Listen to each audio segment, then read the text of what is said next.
ജമ്മുകശ്മീരിൽ കിഷ്ത്വാറിന് പിന്നാലെ കത്വയിലും മേഘവിസ്ഫോടനം.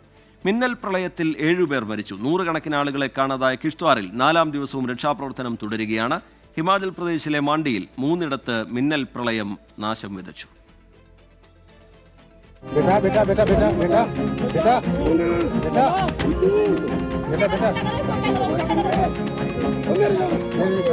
തുടർ ദുരന്തങ്ങളിൽ വിറങ്ങലിച്ചു നിൽക്കുകയാണ് ജമ്മു കശ്മീർ. കിഷ്ത്വാറിലെ ദുരന്ത കാഴ്ചകൾ മായും മുമ്പെയാണ് കത്വയിലും മേഘവിസ്ഫോടനവും മിന്നൽ പ്രളയവും നാശം വിതച്ചത്. ഇന്നലെ രാത്രിയുണ്ടായ മിന്നൽ പ്രളയത്തിൽ നിരവധി വീടുകൾ തകർന്നു. നിരവധി മനുഷ്യരും കന്നുകാലികളും മണ്ണിനടിയിലായി. ദേശീയപാതകൾക്കും റെയിൽ പാളങ്ങൾക്കും കേടുപാടുകൾ സംഭവിച്ചു. നിലവിൽ NDRFന്റെയും SDRFന്റെയും നേതൃത്വത്തിലാണ് രക്ഷാപ്രവർത്തനം പുരോഗമിക്കുന്നത്.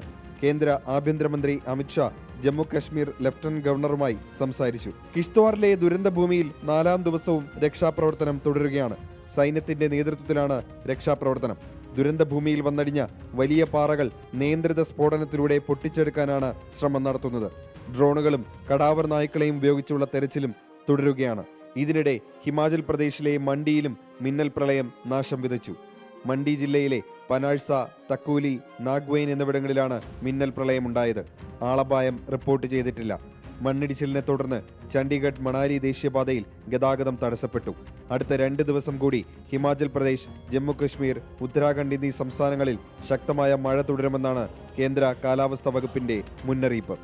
24 ഡൽഹി.